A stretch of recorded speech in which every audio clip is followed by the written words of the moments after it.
All right. Many blessings, and find a wonderful new place or a known place in your house that you feel comfortable in. And just like relax into your beinghood. And find a place where you can sit straight, unless you want to lie down.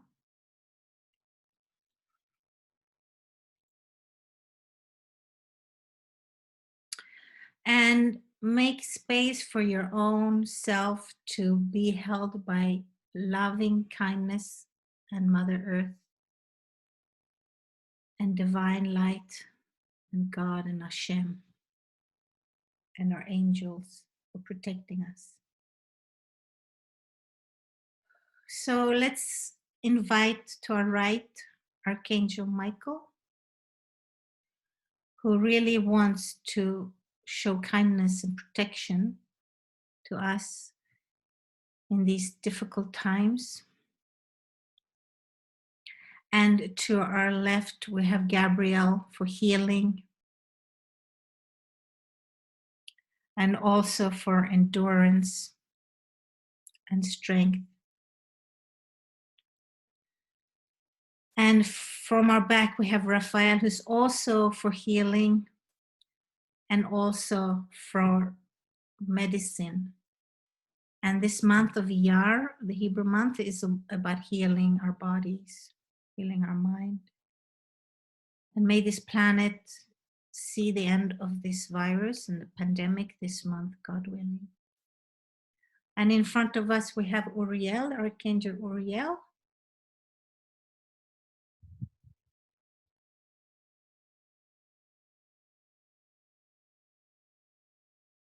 who's holding the love and light in front of us, the divine light,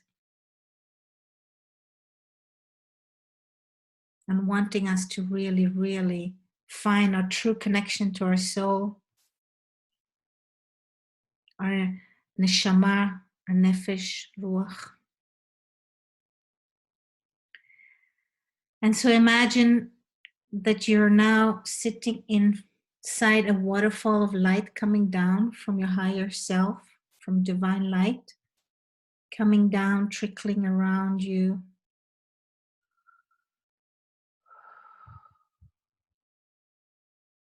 And embracing your beinghood. And coming through your mind's eye and your skull, cleansing your mind with that light. And imagine your mind is like a clear lake on a spring morning, free of any thoughts,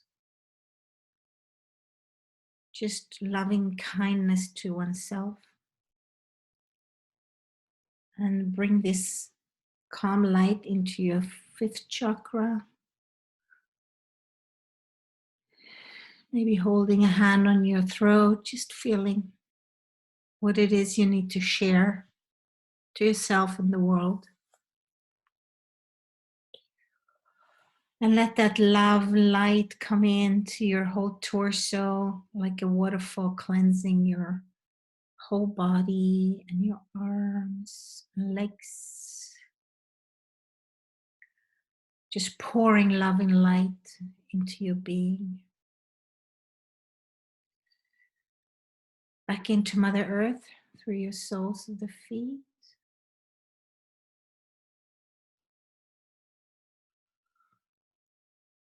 And letting all the energy of fear and tiredness come back to Mother Earth. And she will gravitize it and cleanse it. And imagine all this core coming down to the very, very center of Mother Earth.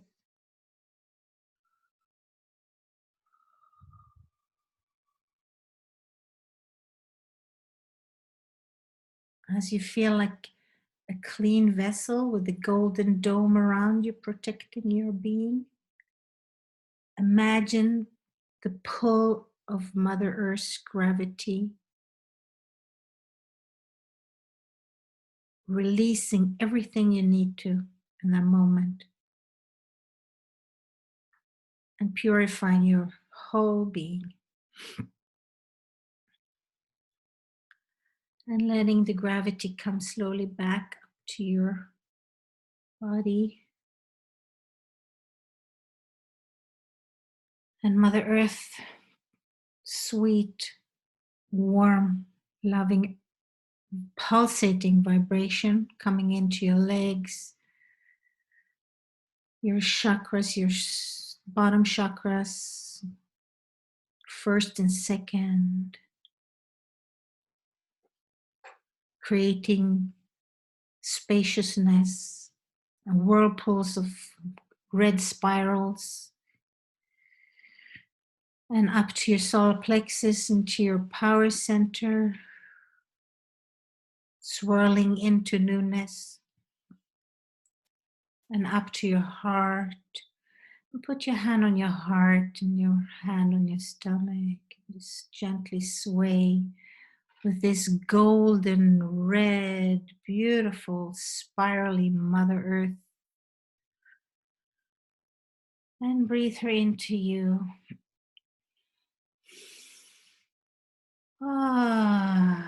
So breathe in with your nose and breathe out with your mouth.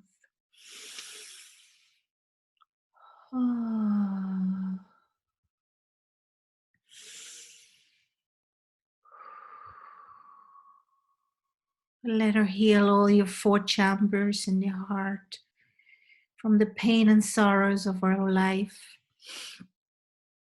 And then imagine in the middle of your heart an oyster holding some of the pains that you're still holding on to. And if there are pains you don't want to hold on to, or you can't let go, let them be. And those you want to let go of, let the fire of Lag BaOmer today totally evaporate it from your beingness. Enough of suffering on this planet and within ourselves. And imagine what it is still that you want to work on, or you might have dear to you, that is a bit irritating, will now be in this oyster, being held for a long time to polish into a beautiful, gorgeous, strong pearl, a mother pearl that has wisdom to share with the world. And you're holding it dearly until it wants to come outside. And it rolls outside like a child eager to become part of the world. And the divine light from Uriel is pulling it slowly through your throat up, through your crown chakra, into your higher self, shining who you are, shining your presence, your pearly presence to the world, like a crown of a queen.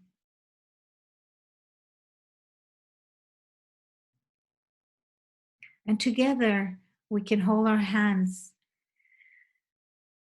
and imagining we're in Jerusalem with the 4 quarters, like our 4 chambers of our heart. 4 quarters of religions are meeting. And we are spreading a necklace of pearls among people, weaving peace and harmony.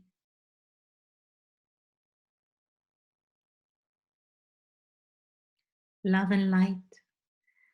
And as we stand there, we're sending loving peace doves to the whole world.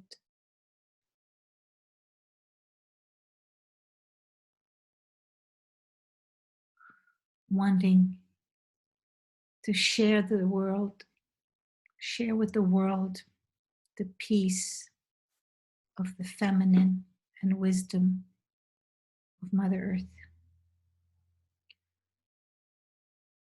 And we imagine this spreading around the whole world through all the 5 continents and above the oceans.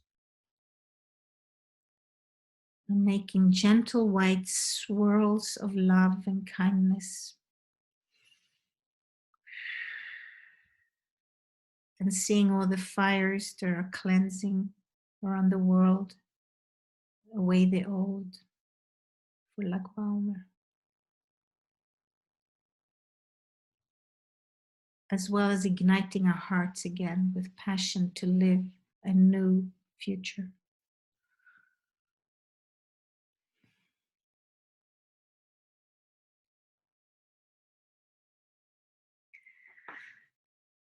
And we're slowly coming back from all these visits back to Jerusalem.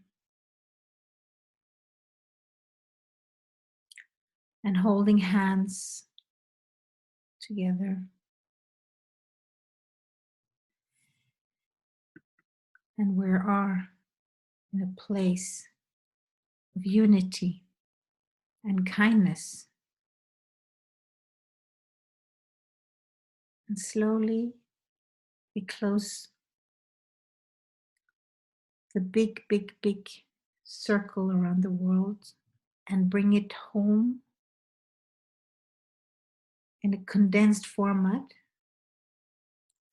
so that we can all be together always through these mother pearls of wisdom in our necklaces and in our knowledge. And I will now invite you to come back to your heart before we close the circle and hold your heart again.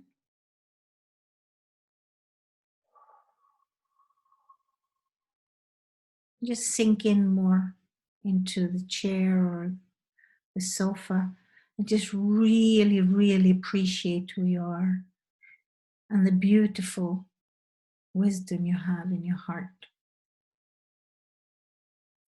And I will bring the magic wand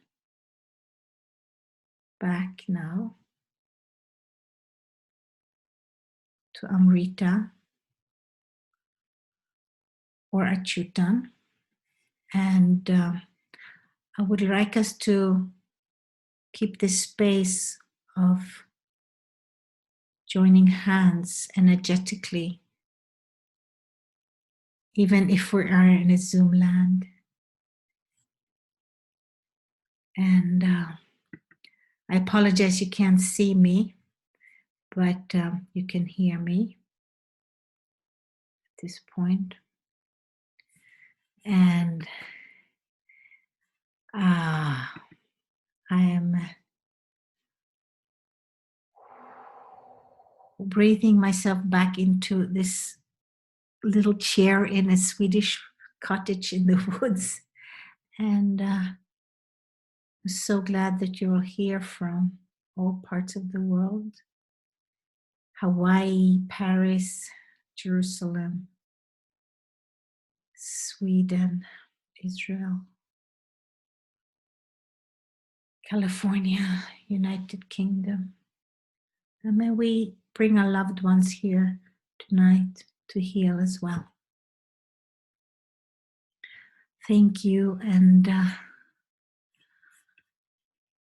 Amrita, will you share a little song or two and then Achutan can come in?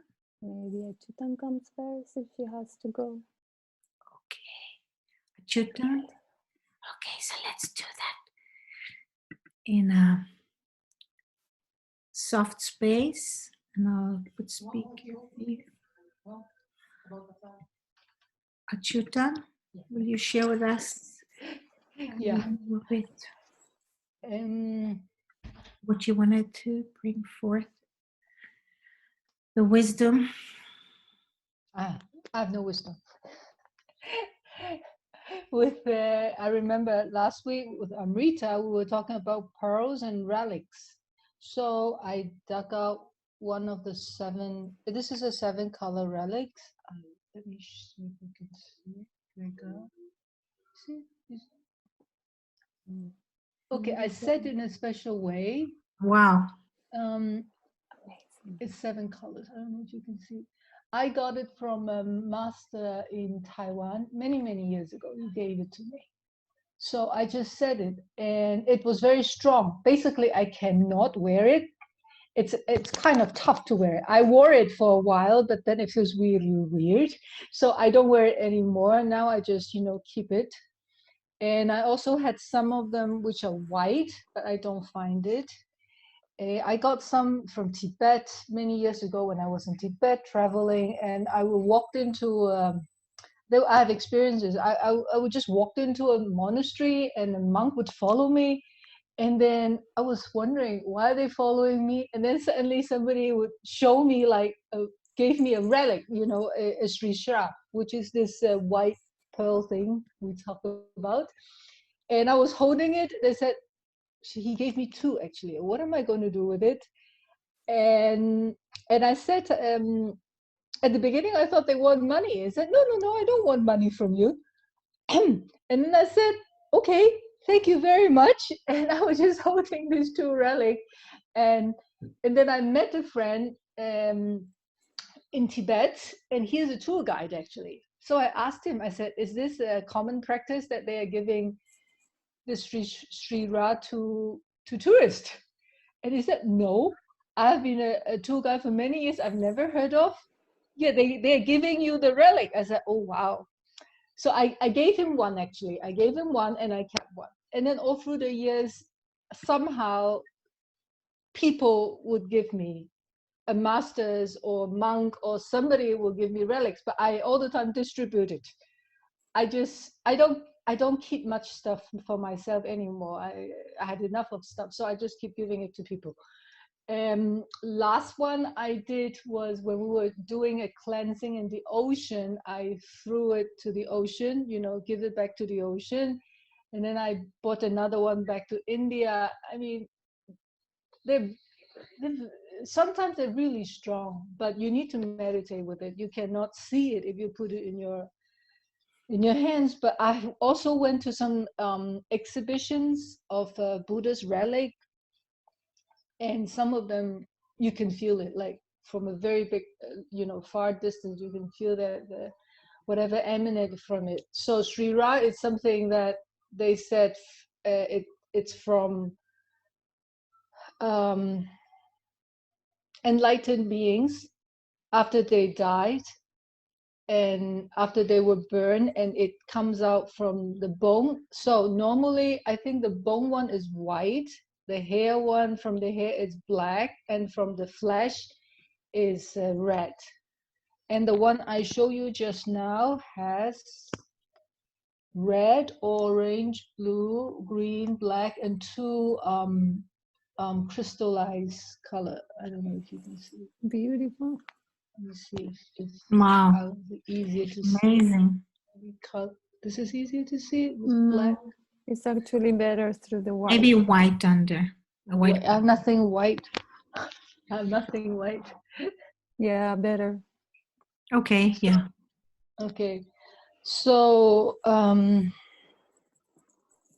as Amrita was talking about pearls, and they also want me to talk about diamonds, I will just touch a little bit. It's a very long topic. So I work with diamonds a lot. But for me, diamonds basically is not from this earth. Even though everybody thought diamond is from this earth, it's not from the earth. It's not just come from somewhere down cold, that because of the air, the heat and the pressure, it becomes a diamond. No, it's not. It's something very foreign. Actually, it can grow. You can grow diamonds. It grows not in a sense of we put water and it grows, but actually when it came through from outer space, it's something that is foreign that brings into this earth. And actually when they're underneath the earth, they will grow. And nowadays you find in many places, and there are many, many diamonds on Earth. Diamonds is one of the things very, very important, not just because they wear pretty or they give you power, but it's also one of the very important elements if they need to build something that go back to the space. Now you know that there are more than 70% of the diamonds, they use it in Computer. industrial use, which they built the spaceships or something, whatever, that you have to go back to the space. You need that material. It's a material actually, and then that thing also hold a lot of our knowledge, of our universal knowledge, our source knowledge inside. So when that comes on Earth, if you actually feels the diamond, when you look at them, every single one is different. Every single one emanate different energy. And you know that if you actually talk to them, because I was working with diamond for a long time, I can feel it. I can feel it sometimes. Most of the diamond nowadays on Earth, they are still sleeping. They're not waking up. You have to do ceremony to wake them up. And sometimes I do that, but I see that it needs a very big change for the industry, because diamond is such a powerful tool, but people that work with diamonds are not very powerful people. The diamond people, it's very difficult people. But this precious diamond, it's knowledge by itself. You need to study it. You need to learn what it's trying to tell you. And it doesn't matter whether they are VVS or they are perfect. No, it doesn't matter. Each one of them, with whether they are the highest standard or not, it doesn't matter. It just comes with that energy, and it's wherever you wear it, actually it strengthens your 11th like body, and it will go up when it will help you to increase your energy, increase your level, and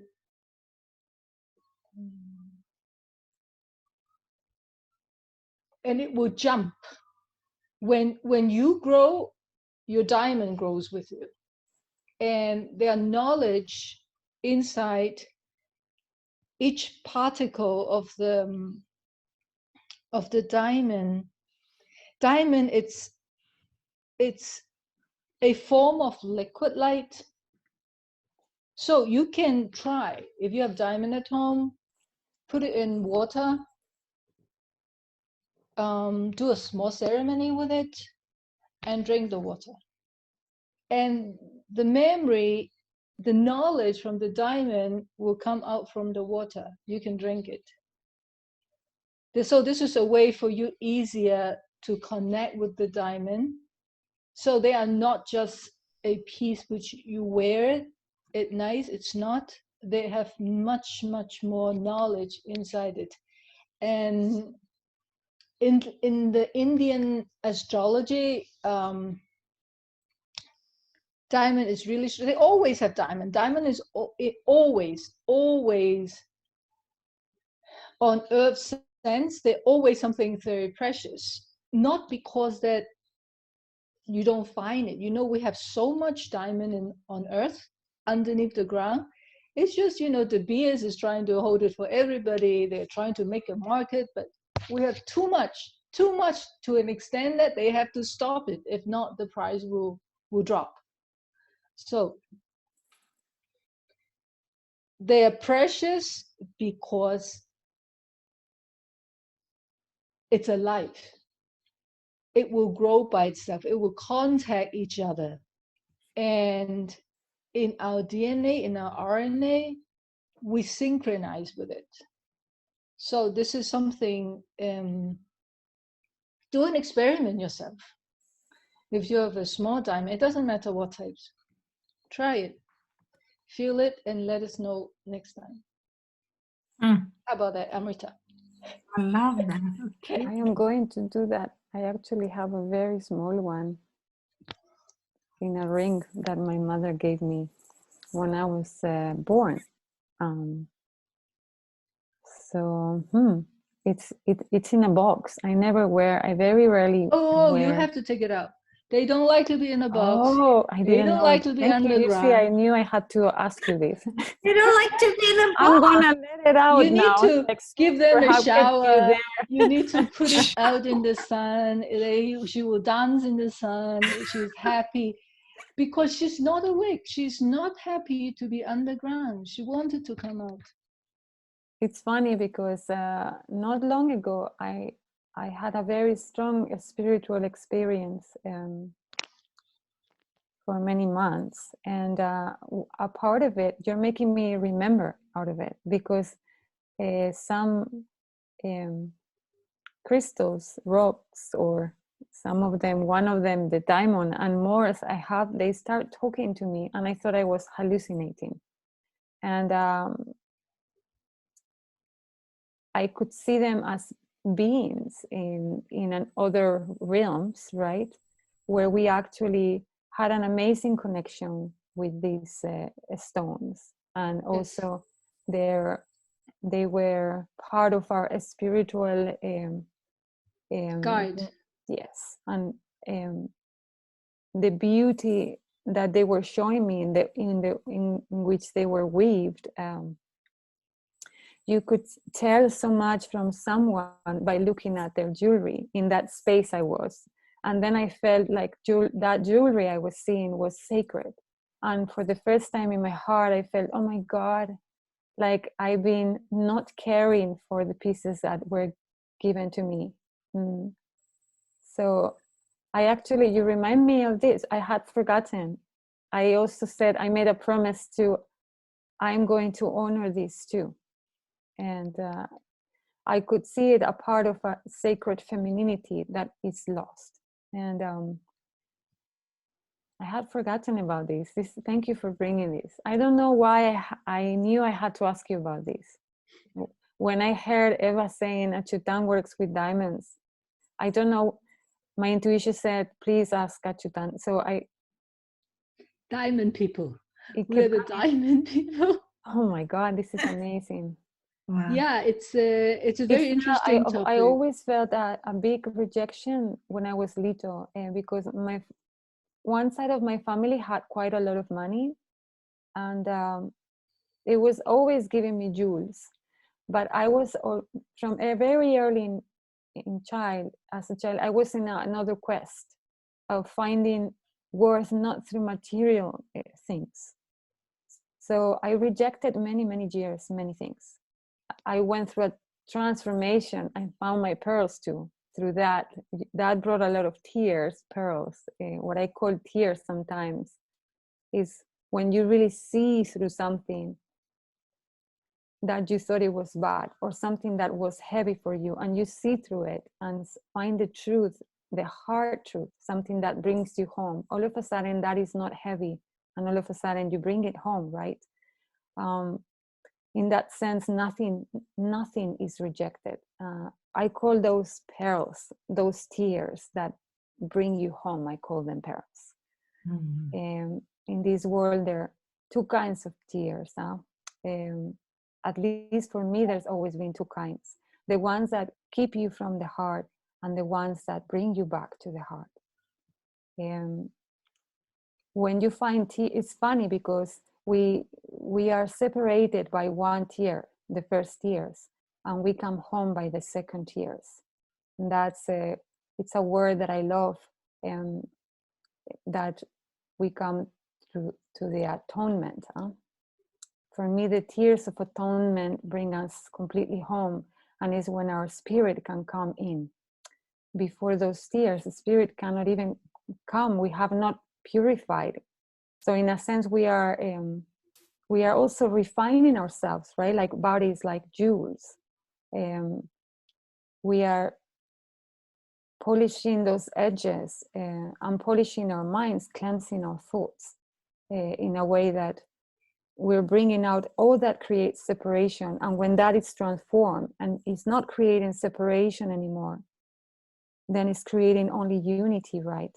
Then that body, that spiritual body, that robe of glory, yeah, that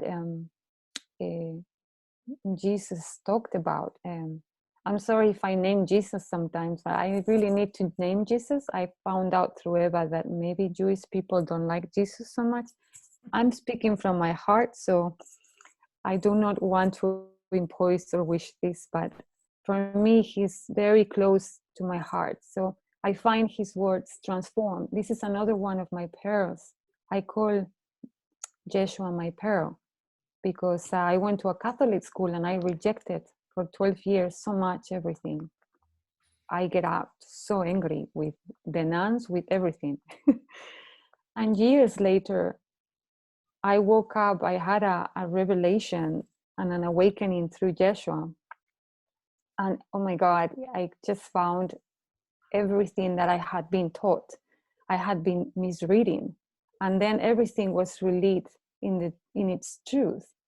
And then I found the true pearl that I was given without knowing. And then these tears came and washed. I always said tears came and drank from the love, right? From this love in my heart I was feeling. And that's sort of the tears of atonement.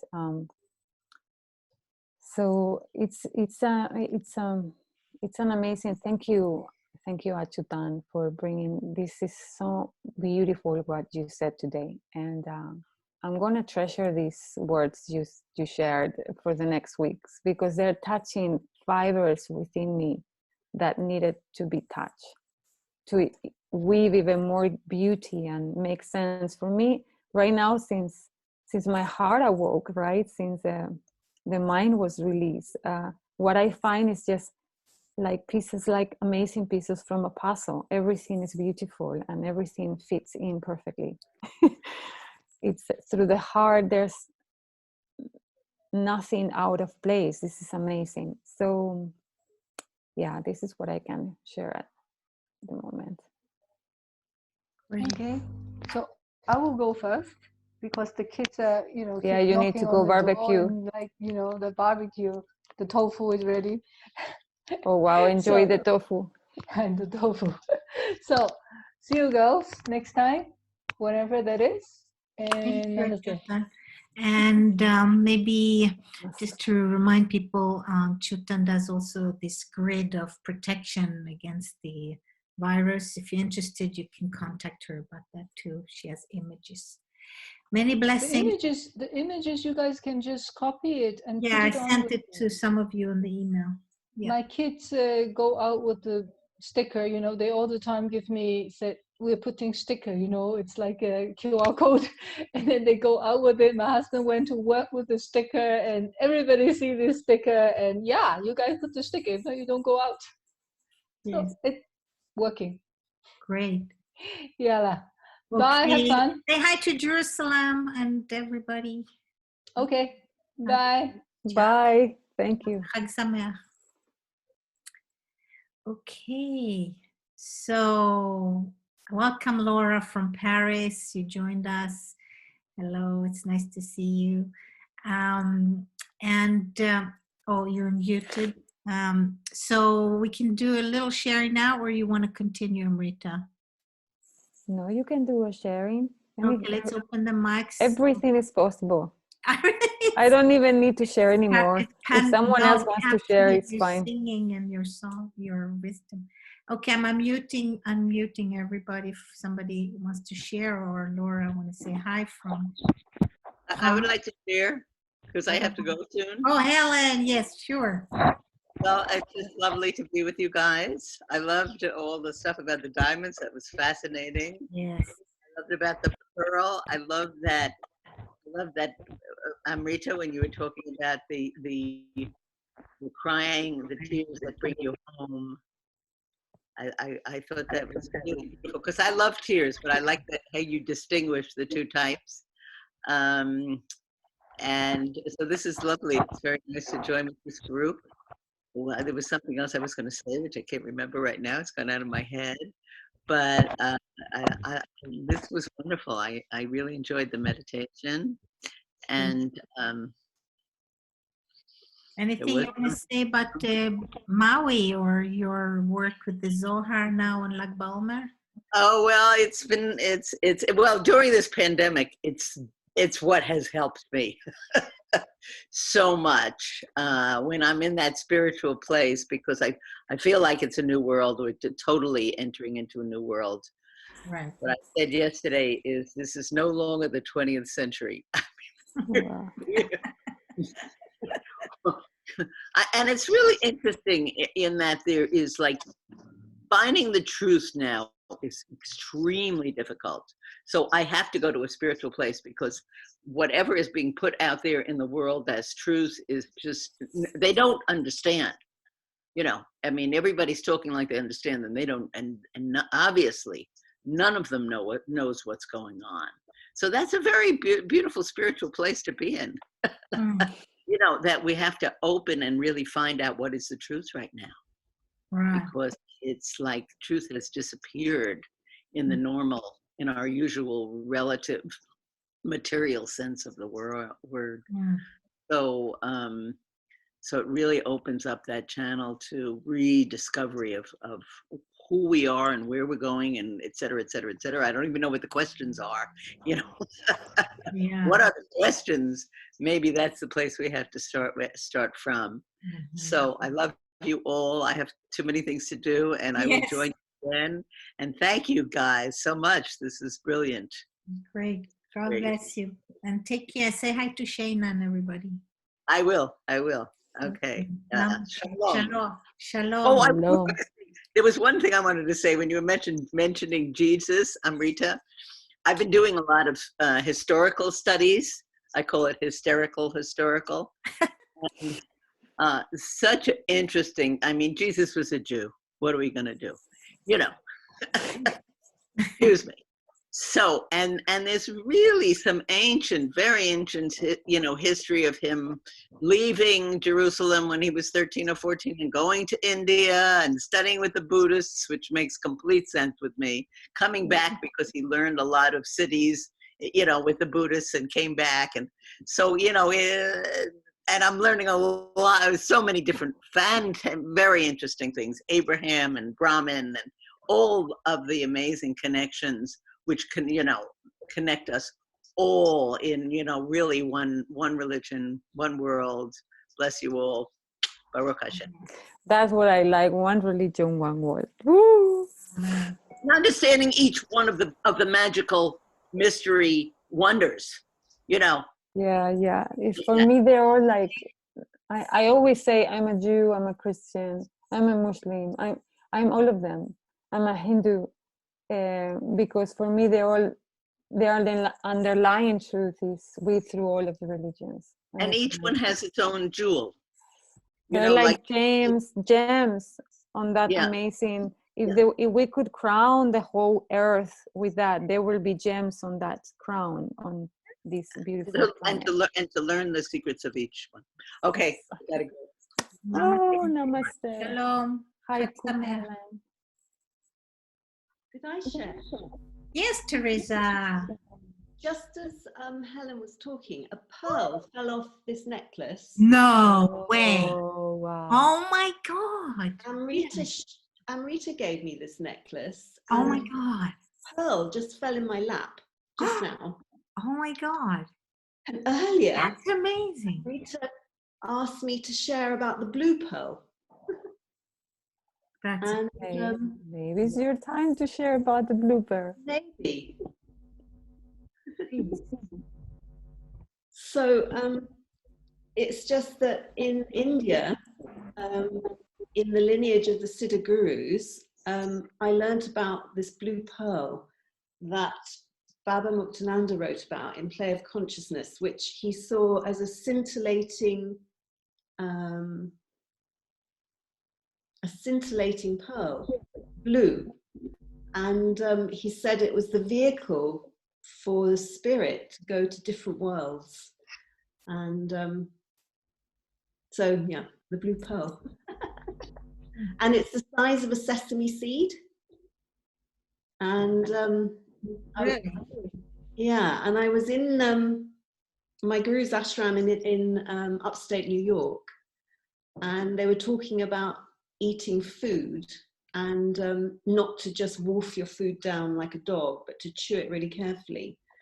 And I was eating my lunch, and I came to the end of the meal, and there was just one sesame seed on the plate. And I was contemplating the sesame seed and going, that's the size of this blue pearl that people see in a certain deep sense of consciousness.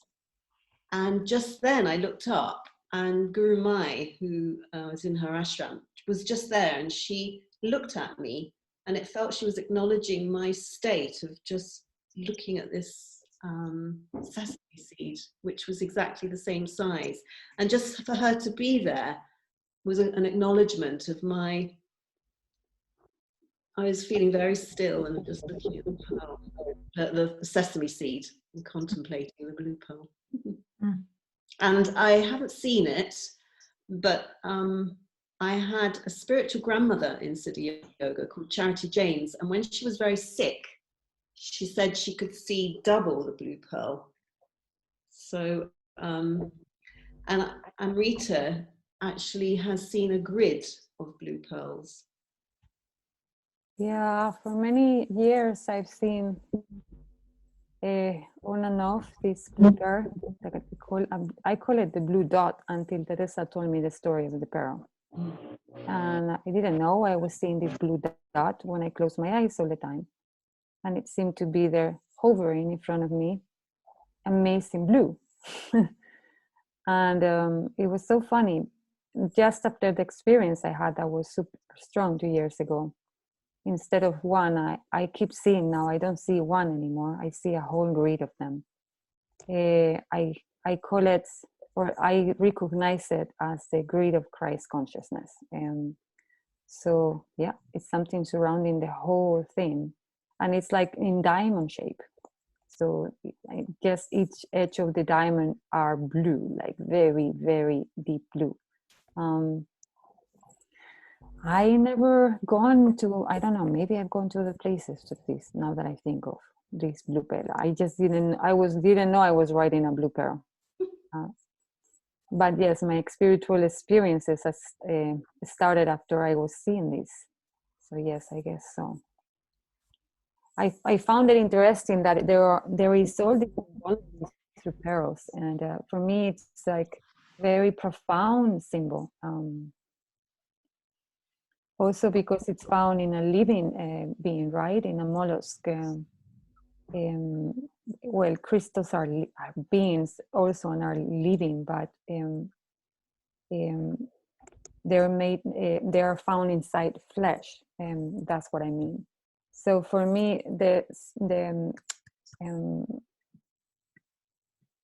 connection between the pearl and us is even closer. As when we go through so much pain many times, we feel it in the flesh. It's really strong.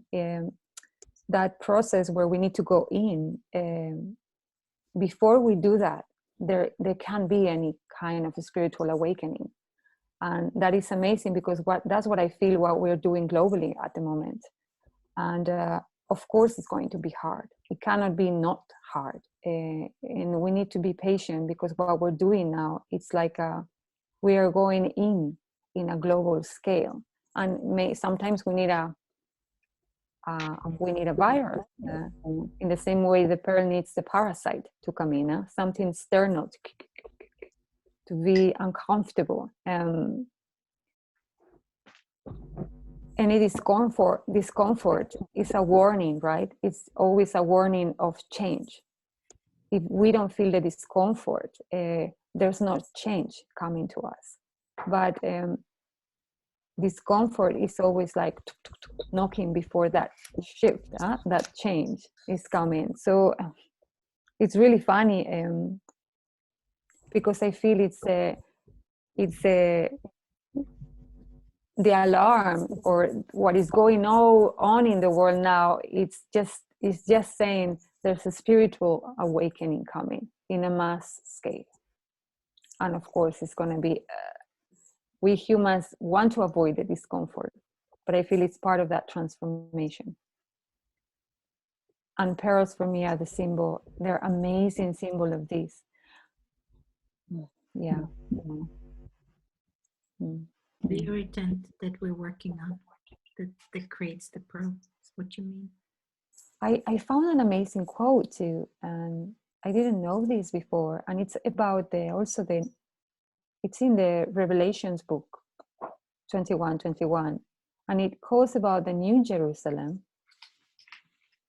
It's inspired by the description of the New Jerusalem, and it says the 12 gates of the city were 12 pearls, each gate being made from a single pearl. Oh. And I found that's amazing because I studied astrology for many years ago. So immediately I found the connection of the 12, also 12 apostles, the 12 eras. So we just pass with one era. Yeah, the 12 tribes too. 12 tribes. But it's really the same because the 12 are exactly the 12 pieces of the pie that I call to find God, to find divinity, to find oneness, right? We just finished Pisces, which is the last one, and we start in Aquarius. So that means there needs to be a transcendence, an ascension, because we just finished something. So we should reach God, divinity in that sense, at the whatever stage we are as humanity. We are at the end of having had each pearl of wisdom, right? The form in each one of the gates. Mm-hmm. A new Jerusalem also as a symbol, maybe not only for Jewish people, right, but for new humanity, a new with a new understanding of all the subjects that are touched in astrology in each one of the gates. Because I've always seen each one of the signs, right? They are gates of consciousness. Each one of them are teaching us something. So are we ready to really, what have we learned as in humanity? What each era has touched and showed us? It's an amazing symbology. Today it felt like, wow, 12 gates. That makes so much sense. One pair, whole pair for each gate. It is amazing. I can tell you all how grateful I am because you are all bringing this subject. I don't know how it happened, Eva, and for me it's just precious to dive in, and the opportunity to dive with all of you and makes it even more beautiful, meaningful. We are all holding this for some reason. Right. Not many men coming in, huh? It's very funny too. It's really strange. Thor also just canceled before coming today. And Oh no, we have a beer. He's from Tel Aviv. You're the only man, and Chaim Cohen's. Oh, Abir is here now. That's beautiful. Abir, he's a beautiful visionary too. Beautiful. I cannot see him, so it's perfect. But yeah, I was gonna say that it's the pearls are a symbol of the feminine part of us, right? Yeah. Feminine wisdoms. I would love to see some men here. Yeah. Well, we'll have more hopefully. It's the problem is this Lag Baomer. A lot of people also got the permission to be social, so they went out to try to celebrate, I think. But it's nice that the weaving is also feminine at the beginning, I think, and slowly we're finding the different 12 corners, as you're saying. Do you have that song that you sang for us last time about the pearls? Was it a music piece, or it would be nice to hear it again if you feel like it? It was not a music, it was a poem. You want me to sing something? If you want, it'd be nice to have a song to celebrate the fires and the pearl making. And maybe also the poem later. I don't know if everybody was here or heard it last time. And you should know Amrita, she's a wonderful singer from Spain and living now in the middle of Sweden, in Småland. near Skåne. And I can't wait to see her when the social distancing is banned here. There's no banning, actually. Everybody's allowed to visit each other here. There's just recommendations. So she and Tor live on a beautiful little plot of land near a lake.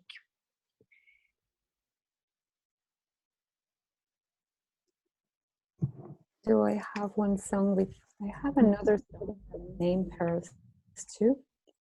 And it's about rain and pearls. Rain like pearls, Eva. Oh, yeah.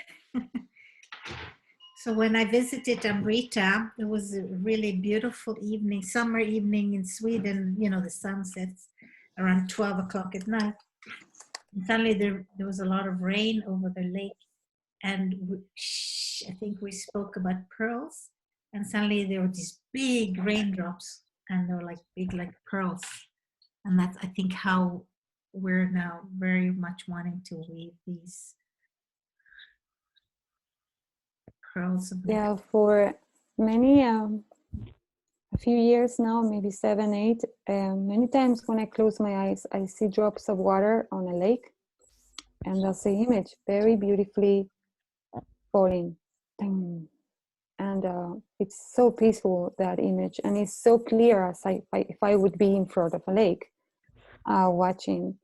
And it felt like drops of beautiful pearls or water pearls falling inside of me. And I made a song to it.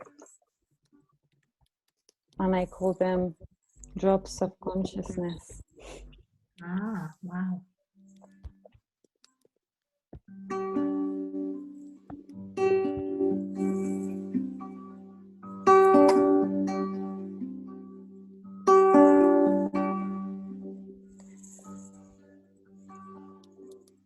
Water, drops of water falling on the surface of my consciousness.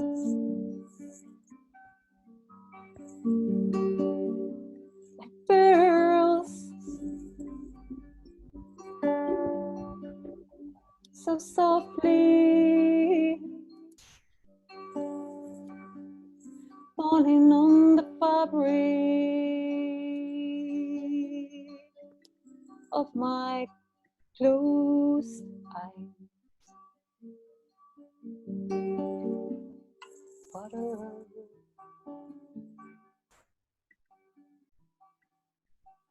giving birth to life all around.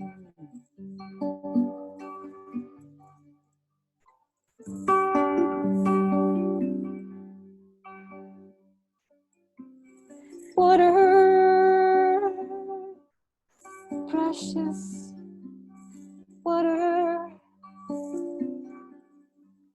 simply water.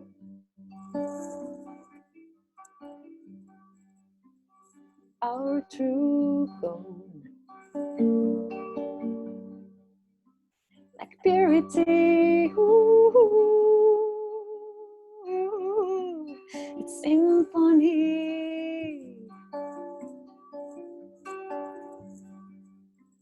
arriving to my open doors.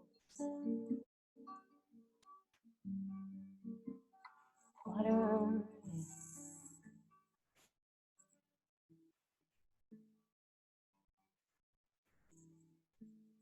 giving life all around.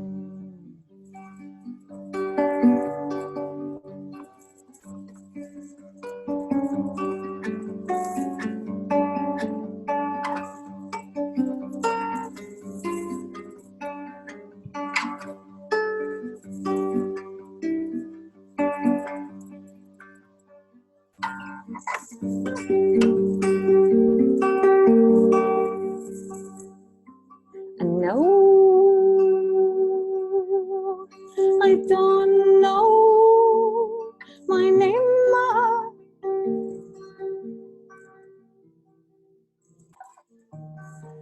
just know the name of the rain. Oh.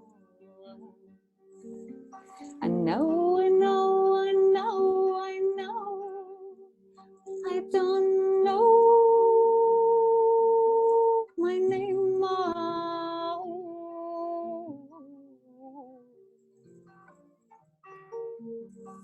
I just know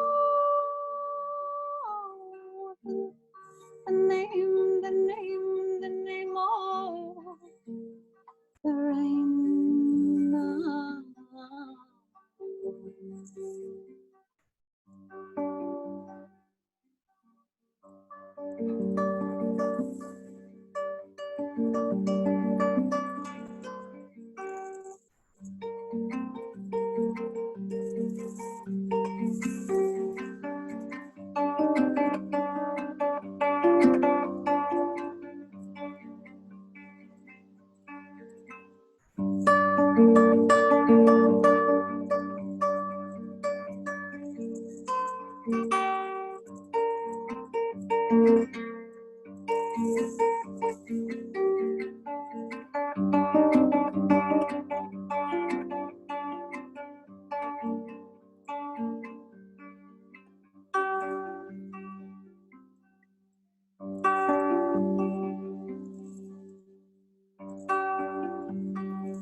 Bravissimo.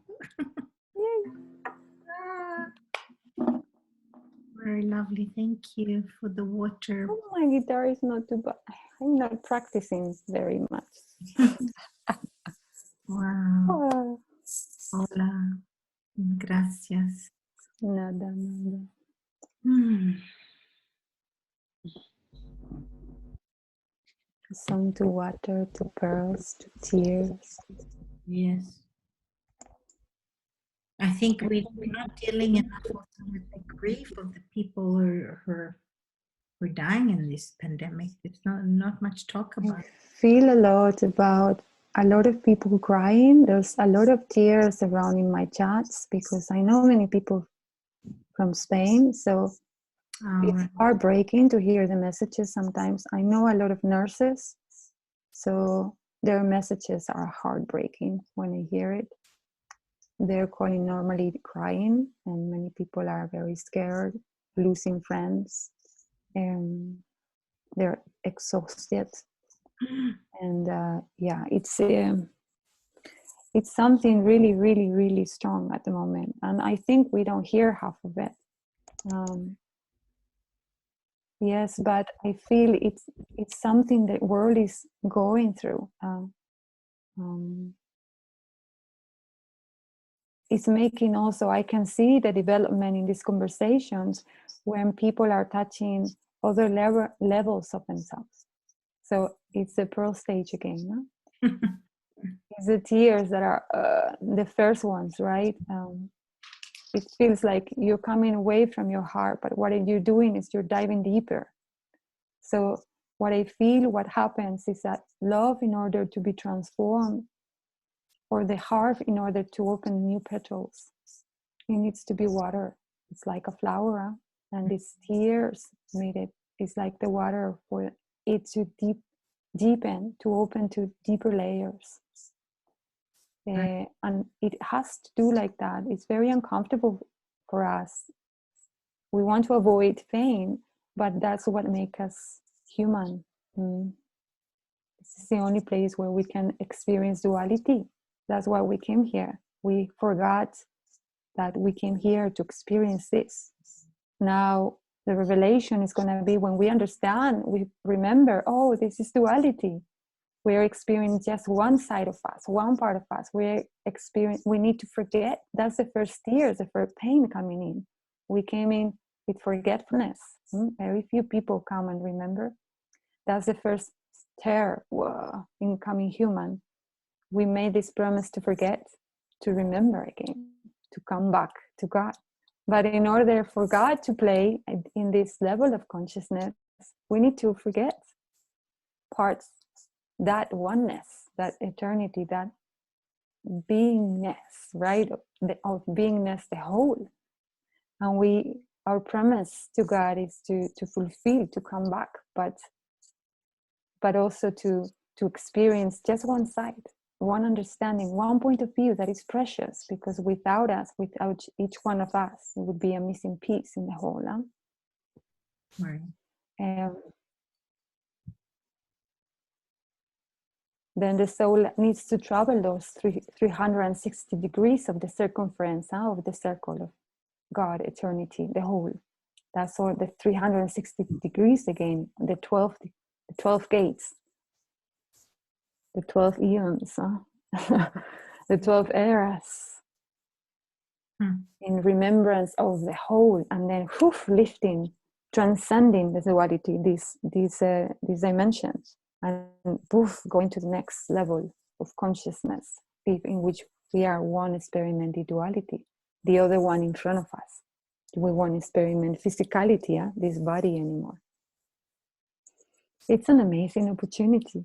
We just fight the rough parts. We don't want to feel that, but it's part of deepening.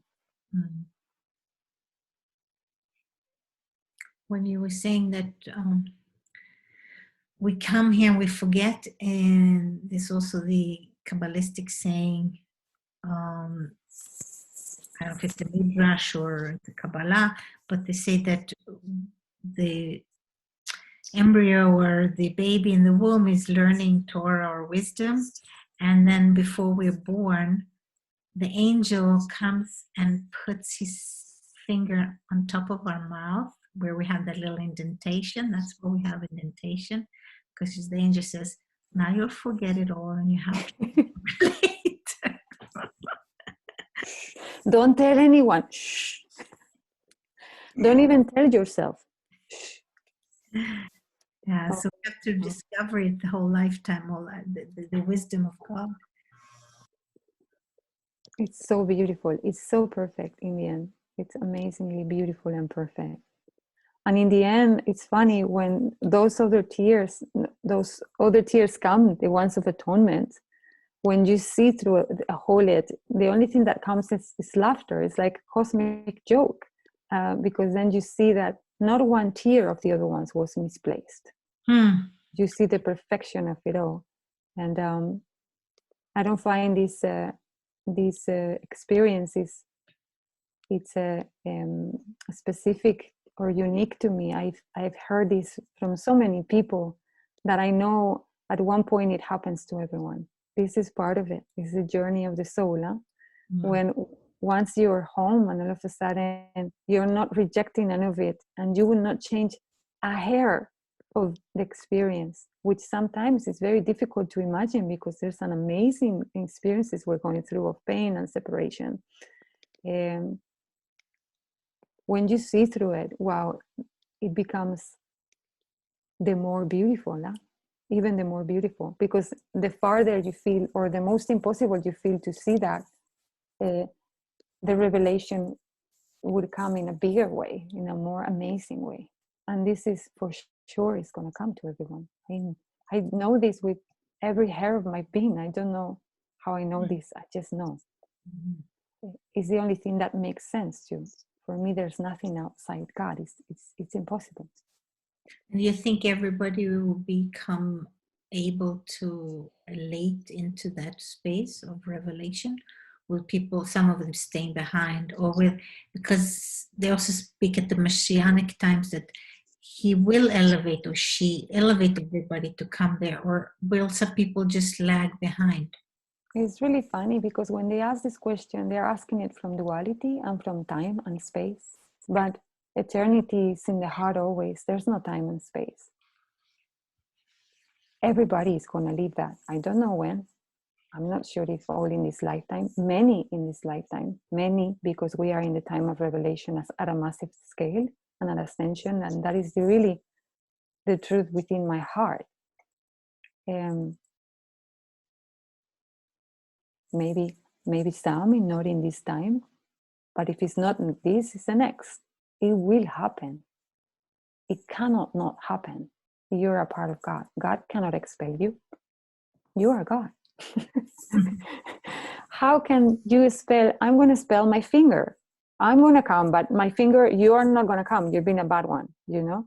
Or you're going to be delayed, but I'm going to go. It's impossible. We cannot go without a finger of us. Maybe that's why in the end, all the Buddhas decide to come back, or the enlightened beings. What other choice you have? Until all the souls are through. I find that a revelation that is beautiful. At one point you transcend all philosophies, all, because in the end there's only just things that are understood energetically.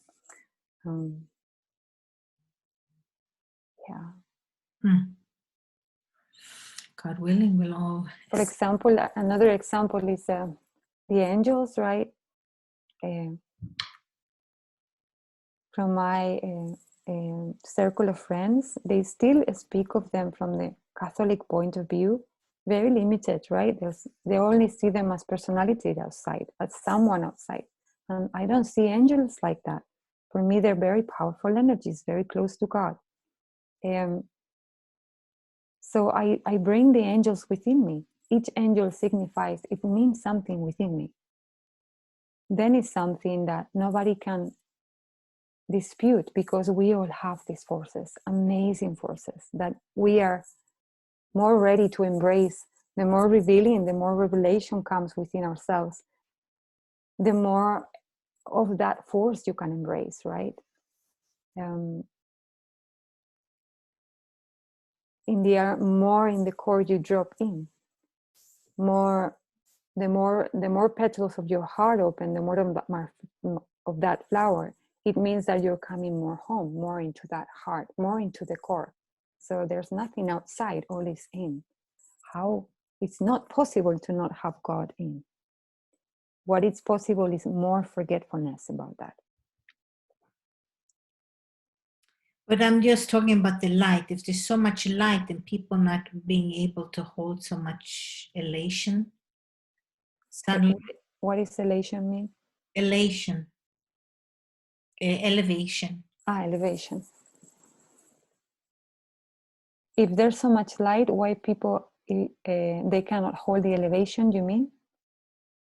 Yeah, in case when the revelation, what you call revelation, or when the messianic times comes, or the new age thinking when we will ascend, then those people who have not been dealing with their pain or feeling their own light or done some spiritual work may not be able to elevate with everybody else. And you're saying something lovingly, that God will embrace all people, and some others say that too.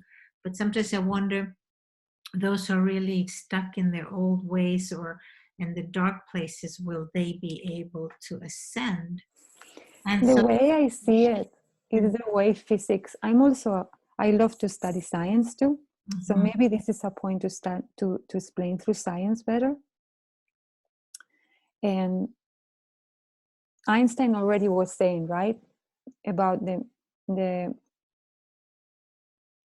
when there's a minimum amount of people reached that arrive to one consciousness, then all of a sudden the majority arrive to it very easily, right? Okay, yeah, that makes sense. So why not? It's not going to happen. If it's happening at one point in consciousness, why not in the spiritual consciousness? It's like we tend to think very separate and dualistic in terms of just science or this or that. We have everything in compartments, but what is true at one level is true at all levels. So it's hard now because we still haven't achieved that percentage yet. We are getting there. We are getting very close because it's getting harder. The harder, just before dawn, right? It gets the hardest, it gets the coldest, it gets the darkest. So we're feeling that because we're very close. I've been very happy these days, this past week. Something was really joyous, and it was really a little cryptic at the beginning, because I feel, oh my God, I always need to remind myself of things, right? I was thinking it feels harder than ever before I've gone through the most difficult tests I've ever had in my life. And at the same time, the light I'm seeing and the levels of revelation and the love I'm feeling is also the strongest. And then I have to remind myself, oh my God, it's always coldest and darkest before dawn. Right. Because there's also so much joy many times in my being. I'm like, why am I feeling so joyful? We are here, right? It almost feels guilt wants to come in. And of course, I don't go there anymore. But it's like, whoa, why am I feeling so happy? And then I need to remind myself, we must be very close. We are, because it's getting really, really cold. Yes. We can say that, or really, really dark. So what is true, we need to remind ourselves what is true at one level, it's true at other levels. So once many of us reach, and we reach that minimum amount necessary for the whole to get that, it will be an instant, the way I see it is going to be an instant revelation in many, all of a sudden, right? And some people may say, oh, we're doing all the work. No, they're holding other spaces of ourselves. We are not there, they are. So we're holding the whole 360 degrees. And it doesn't mean that because we're holding the subjects, we're more holy or something. No, because who's holding the other subjects? Who's holding agriculture if you're not doing? We need to, everything needs to be held. So we need to be very grateful for every being that is held in a different disposition in the whole. And we are all doing our part. We need to trust that. And yeah, we're doing maybe that work in that discovery of self and the journey of spirituality, the soul. And this is what we are seeding all the rest of humanity. But they're also seeding us with many things. We're having these amazing computers. I don't have any clue how to build a computer. And this is able because somebody is working on technology, for example. So everybody is doing their part. And in the same way that technology is reaching us, and I'm not moving a finger to do anything about technology, right? But that is available, and I can go to a market and there's food there, and somebody put it there. We are also doing the work in the spiritual level for many. Is this understood? I don't know if this is logical or not. So yeah, it feels very heavy. But tell also the people who are bringing the food to their table, it feels very heavy to them too. Maybe nobody's being grateful to them enough. Or we could go on with many people that they're holding their sphere of, right? We are all doing at many levels, reaching deeper understandings. Now let's see if we can open to a better way to handle the world, because this is a subject everywhere right now in the web, in the online. All these things happening with economy, the coming down of power.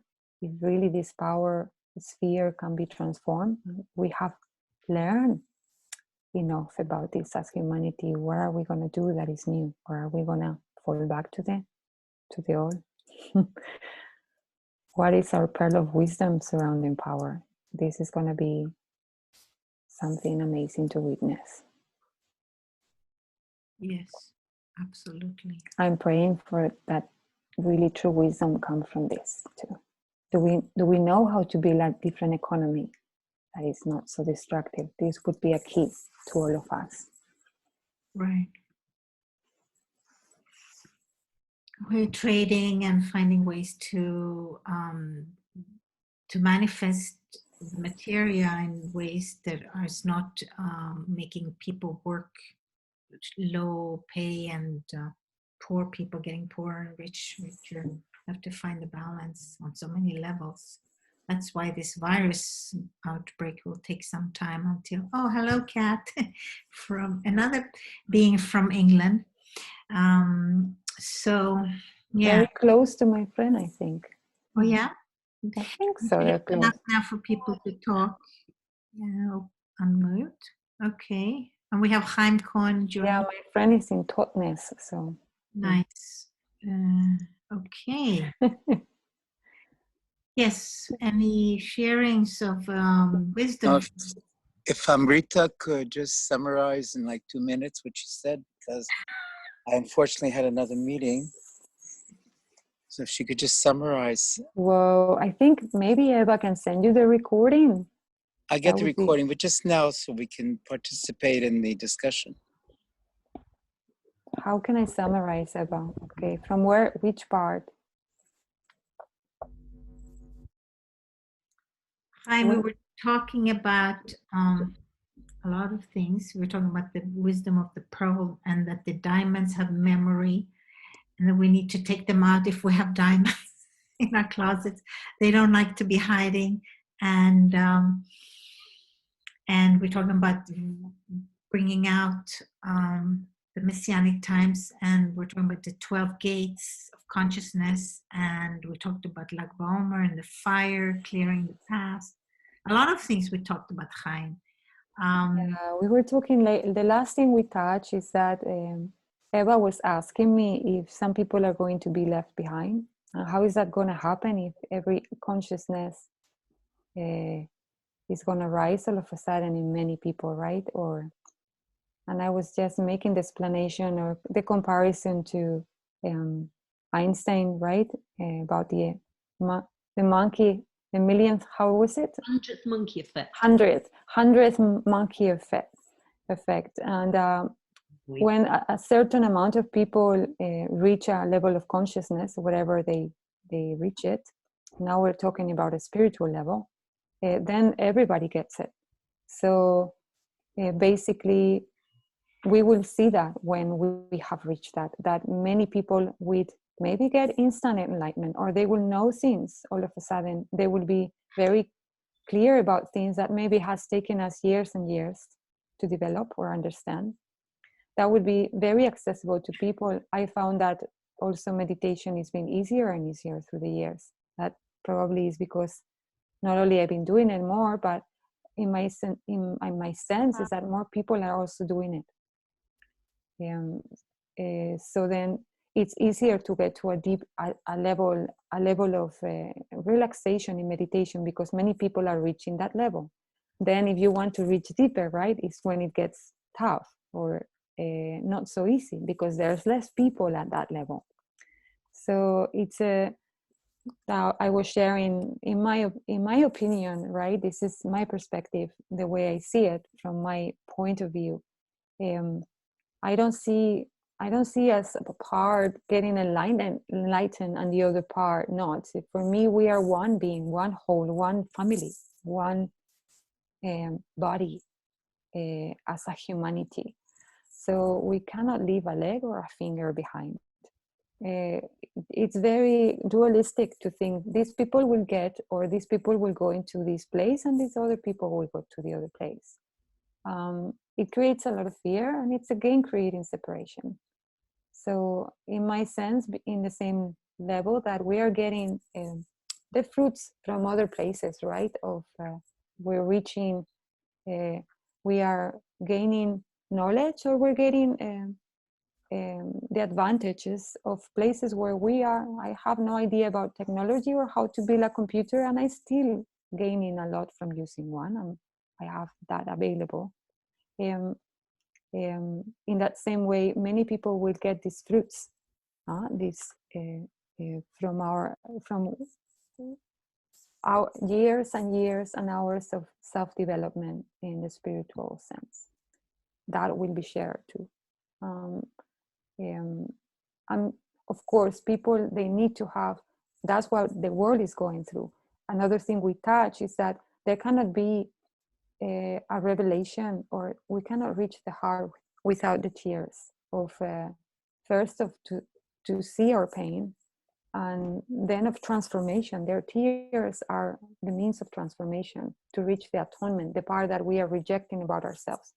So that's why the world also is going through something so hard, boom, at a big scale, because if we're getting ready for that enlightening or that rising of consciousness at a massive level or scale, then we also need to reach that difficulty for people to go in, right? And getting ready to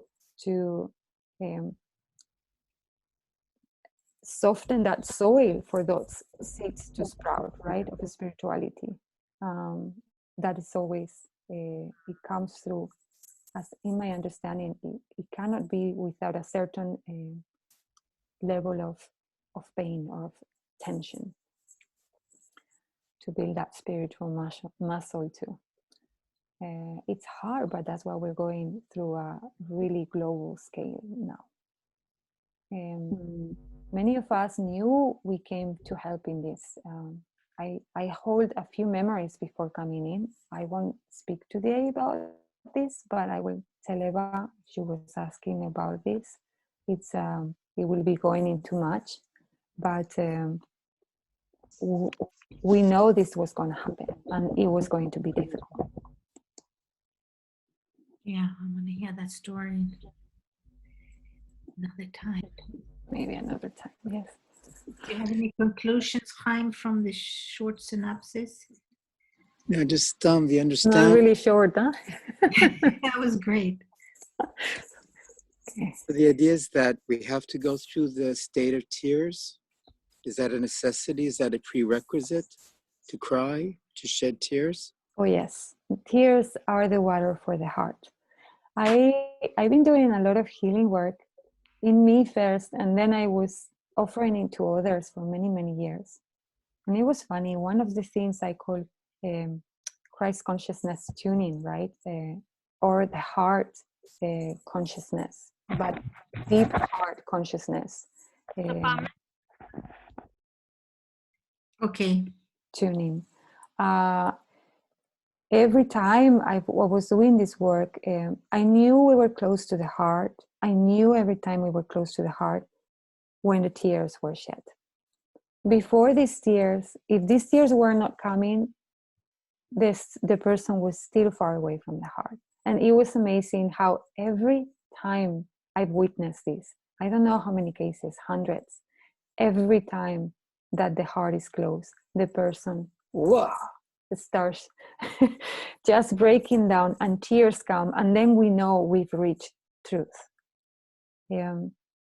We have a misconception of tears. Tears is heart. They belong to the heart space, and it's our humanity. And yeah, we also share fake tears, and we call that in my country, in Spain, crocodile tears. Huh? We have this saying, this beautiful.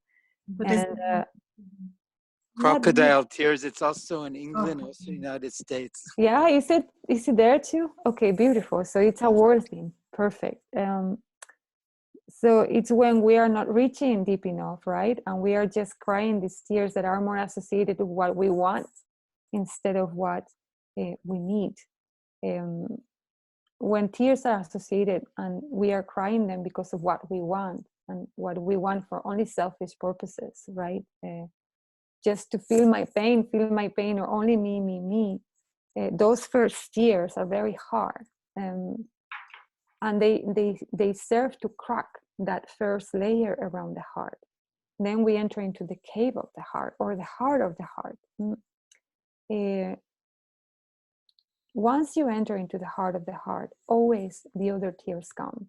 I call them the tears of atonement, because they don't bring you far away from it. The first tears, that you're crying. You can cry forever and you will never stop crying, and you will feel more and more depressed. They're not bringing you closer to you. You are like clinging to your pain, and you're using it almost as a trophy. How I suffer more than you. We've all gone through this stage, and maybe with your families or friends, in which you're sharing these tears, but the only thing you're thinking is about what you're going to say. You're not even listening to the other one, right? Or you just want to be there for the other one, but you're not really listening to what he's saying. You just want to be a good Samaritan, a good person. So these tears that are the first tears in which the heart has not reached a maturity yet. When that fruit ripens, when you are ready to enter, or you will cry, you always cry. That's when we cry of encounter, of atonement, of coming home, of happiness, of joy. And when those tears of joy come, then they're transformed. And they're always the entrance to God consciousness, or to spirit, or to love in a bigger scale. I don't think it's it's possible without them. Everybody, or even the saints that say they came enlightened, I have found many stories now, they're beautiful, that were shared by swamis in India, of maybe Buddha or something. They all have stories of tears, or other gurus, right? And one of them was sharing, oh my God, there's none of them but we rarely speak of this. Every saint was a sinner first, or every saint had these tears to shed. Sin, it's we are not talking about sin as something bad, but to miss the target. It's with that more, the meaning of sin is to miss the mark. That's the way everybody has missed the mark.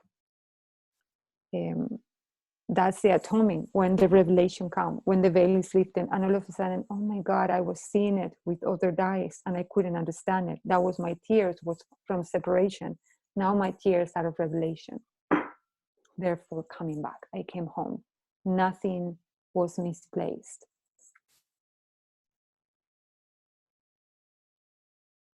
The first tears come because we feel an injustice has happened to us, when there's only God justice, and it's only man that makes the other justice unfair, because everything is so measured here for our consciousness to grow and to understand we are the other. There's no separation. Maybe I'm going too far in here, so stop me if I go too far. No, I'm losing you, maybe. yeah, go too far. I just wanted to say something about tears.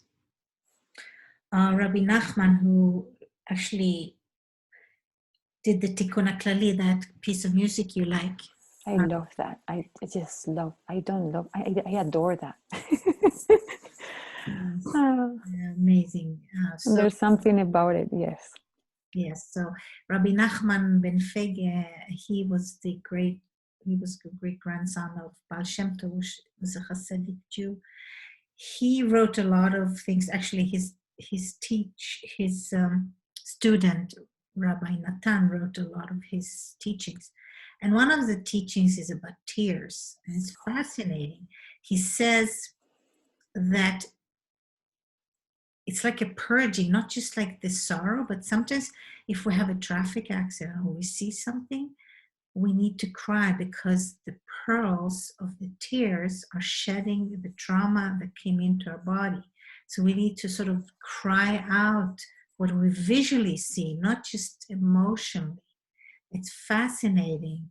And he has a whole theory and Torah around that.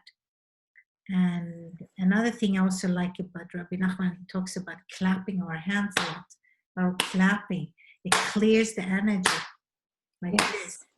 And there are just simple medical, like holistic reasons why certain things we do physically is really, really important. Oh, that's beautiful. I wrote something I forgot I wanted to read. It's 4 lines, it's very short. But it talks exactly about that, and it's from the Native American wisdom tradition. So tell us. And it says it's about medicine wisdom, right? So it says the 2-legged were not liking to go through the discomfort. They don't understand that the chills and fevers are the way of body of sharing this limitation. So it is something physical that we need to do, right? In order to purge or transform. But I found it beautiful that it is a way of body, of being incarnated. It is a way of the matter of physicality. It is a way of the body of shedding limitation. Because we are limited here. We are so used in the spirit world to be expanded. And all of a sudden we need to find ourselves, wow, what a humble thing to do. What an amazing journey. What a courageous thing to do too. We come here and boom, to experience limitation. Mm-hmm. Mm-hmm. Yeah. There are souls that want to reincarnate. When we come down here, we forget. We signed This up. is the thing, we forget, but we also have signed to come in. We have prayed to come in. We wanted to be and reveal wisdom in this way, because the only way you can reveal wisdom is through incarnating. You can't reveal wisdom in any other way. Mm-hmm. I don't know if it's true, but well, can you hear me? Yes. Teresa, we can hear you. Okay. Somebody said, I'm not sure if it's true, that at this point in time, most of the souls are incarnate because we want to see what's going to happen. That's why there's so many of us. So we're all here. Makes sense. A lot of us, most of us. Yes. We know there's, in these times of purging at a massive scale, there's there are many chances to acquire a lot of spiritual wisdom. In a sense, in that sense, of course, many people are going to be, or many souls are going to be drawn to incarnate. There's an acceleration that happens that it's amazing, but also because it's needed at this time, we are doing this at a massive scale. More of us are needed to do what we're doing. And we're doing this with the earth. The earth, it's funny, we are part of the earth here. We are one body, we are the earth. We like to think as separate from the earth, but we are not. We are cells in this gigantic body. Is the earth doing this? We are doing it with her because we are part of it. It's funny when people say we are on it, right? Like we could fly off and we are separate. Again, is this separation and understanding of the whole. And that was that was, I think, the only misunderstanding, right, from the last era, from the patriarchal, when they wanted to bring the matriarch out, matriarchy, and as they did that, they separated themselves also from the feminine principle inside, and that was the funny thing that is happening at the moment. Is around that too. That's another subject. I'm going to go too long. I'm sorry, Eva. I picked these threads and I could talk about this for a long time. No, we can. But well, let's say that's where the separation came also from earth, right? And to make only God heaven and not earth. And that's another part of what we're suffering now, that separation. That's why we're longing to connect these two, right? Feminine, masculine, earth and sky. That reminds me another thing. I heard a teaching. I think like everything you say, that I see it from another perspective as well. Thank you, Bill. Yeah, thank you, Beer. There was a teacher in north of Galilee. He was saying something interesting, that we're in a place now, you know, the cherubs that's sitting on the Holy Ark, the angels, cherubs in English, right? Cherubines, yes. Cherubs. So in the temple, and maybe Chaim Cohen knows more of this, but during those times when we were united, or when God wanted us to learn how to be more in partnership, the cherubim were facing each other. And sometimes the cherubim were facing away from each other, back to back. And so this teacher was saying a year ago that we're now in a place of nesirah, which is the sawing. It's like the partition of these two cherubs, cherubim, which is a really sad place, because we're not connecting now. We are apart from each other and we're facing away. And I was thinking about this lockdown, like we're all socially disconnected and we're all getting more and more further apart. And I'm like, Joe, it must be connected to this point. But it's some miracles happen from this too. I Yeah. had a friend that she always says and takes pride in it. I could do without people, right? And it's so funny because she has been locked without people in many kilometers around. And for the first time, I'm hearing her say, I miss people. Yeah, And I'm like, oh my God, what a miracle too, right? So Right. we need to understand we need the other ones. Women need to understand we need the men. Men need to understand we need the women. It's all Exactly. So that's why we're now separation, such a strong separation that we will be pulled back to face each other. We'll pull back to wanting to be in this union again. And that's what, like, it's almost like this vacuum is forcing us apart. So they're like, oh my God, I miss you so much. I want to be in connection with my beloved, with my family, with parents now. The parents are separated with the children. It's like divine existence going on here that's creating pain, but it's something behind here, underneath it, that's showing us another place that we need to come back to each other again. So that's, I think, what's going on also.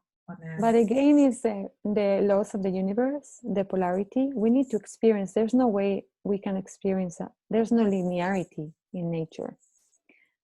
So we needed to understand in some eras that if we get away from the masculine, then we're lacking something. We're lacking logic, right? Then we go too much into fear. If we go away from the feminine, then we go too much into abusive and pain, also into fear. So both ways, right? Going one way or the other one is not the way, but we have done this through the millennia to, oh, we've gone too far, we need to go back. Oh, we've gone too hard, it's the spiral. It's the only way, right? Oh, I'm going too far, coming down. Oh, it's just experimented through many, many years now because that's a collective consciousness. It takes much time, a lot longer than.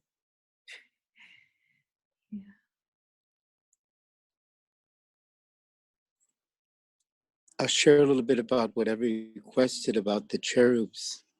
Yes. And the cherubs facing in towards one another and facing out. I mean, if we go to the sources and as far as the Abrahamic faiths, whether it be Christianity or Islam or Judaism, that have some kind of a connection with the Bible, in the stories and the myths of the Garden of Eden, it is mentioned in the beginning that after the story of Eve and Adam and the tree of life and trying to seek knowledge, and when Adam and Eve were barred from the Garden of Eden, so that God or the omnipotent or ubiquitous being or the creator or whatever you want to call this cosmic concept placed cherubs to guard the Garden of Eden, to guard the path to the tree of life. And much later, when there was the tabernacle was built, so the cherubs were had their wings outstretched at the roof of the tabernacle, and they were facing one another. So we have this dichotomy of, at one hand, they were facing one another to bring knowledge, and the other hand, they were facing outwards to protect the knowledge, to protect the tree of life. So it's always been how can one hand be so spiritually charged when That is so we're beautiful. talking about protection, and the other hand of guarding, of looking at one another to celebrate life. So I think if we can look at it, we basically beautiful what you're saying. I'm so sorry, can I interrupt you? No? Let me just finish the yeah. concept, so then Amrita then continue. But the question is, we have people like Amrita, and we have people like Eva, and we have people like Yvette, and I know Yvette and Eva and I, we've been together for decades, basically trying to bring light. And on one hand, you need these people, you need the cherubs who guarantee this continuity of life, a guarantee of continuing the teaching and interpreting it, and to protect it, on the other hand, looking outwards to protect it from people who try to seek it. And the cherubs on both ways, even if the cherubs are looking out, as in the tree of life, or looking in and facing towards one another, they're all sacred. And we always should have gratitude of people who protect the knowledge and also the keepers of the knowledge. So the cherubs on one hand are the keepers of the knowledge, like you, Amrita, or Eva, or Yvette, or the others, that you're basically keeping the knowledge. On the other hand, it is our duty to also to protect that knowledge, because there's so much fake news going on now, and there's so much corruption, and so many people are trying to make lies into the truth. And there's so many conspiracy theories which are so far away from what the actual reality is. So sometimes it is our duty not only to share the truth, as you, Amrita, are doing tonight, but it's also our duty to protect the truth. So that is the concept of the cherubs looking in and the cherubs looking out. Continue. This is so beautiful. I didn't know about these cherubs. And again, I see revelation. Every piece of knowledge that is shared to me, it brings something that is meaningful to me. I'm not sure if people will find meaning in it too. But I don't see things as two things anymore. I see them as one thing. For me, the cherubs are the same cherubs. They're not two pairs of cherubs. They're the same, doing two things. Yeah, they are the same. That's what I said. They are the Yeah. same, doing two things. So doing they're two keeping things, and protecting. but it's exactly the same thing. And for me, they're not protecting anymore, because wisdom protects itself. What it's saying, if you will go far from the heart, from the truth, you will be kept outside. And if you, the cherubs, then we will look outside. But if you come into the heart and you get closer to the heart and into the truth, to your truth, then the cherubs will look at each other, and then you will meet. So we don't need to protect, because wisdom protects itself. Revelation comes when you are in the heart, and then everything is revealed. Everything, you don't need to read books anymore, or if you read them, you find truth in every one of them. The heart is the fountain, is the only book, and it is unwritten. It has no words. It's white pages, but all the words are written in it, and all the knowledge, all the wisdom is in it. So I love these cherubs. I love this. This is so precious. It's so beautiful. Thank you for sharing. And I find so much meaning in it. But maybe when we're coming from mind, still from intellect, it's obscure. We want to put too much meaning to something that is maybe much more simpler. This is I'm saying with just all my humbleness from my heart. I don't want to tell wrong to anyone or anything that they're wrong. But what I feel is that we need to get simpler. The more we drop in our heart, the simpler the truth gets. Then nothing is obscure. Everything is revealed. I think Chaim is talking about this place in our world that's dual. And you're talking about the world that's going to become one, and we all want it. And so I think in the times of oneness, I think it's the word protection that I'm talking, Eva. Protection. Mm-hmm. You only need protection when you're in duality. You don't need protection anymore when you're in oneness. We're still not united. The world has dark forces still, so that's why that's the task of the cherubim, is to safeguard the sacredness. So maybe when the messianic times comes, we won't need to protect. That's what I'm wondering. And will they still be in the Garden of Eden? That's another question. Now we need to understand again that the dark forces is us, it's not outside. Dark forces are out there playing out because we still not purified our thoughts. So they need to play out. people's thoughts are still really dark, are not embracing the other one, they're still full of fear. These forces, they need to go somewhere. This is consciousness. This consciousness needs to be played out outside.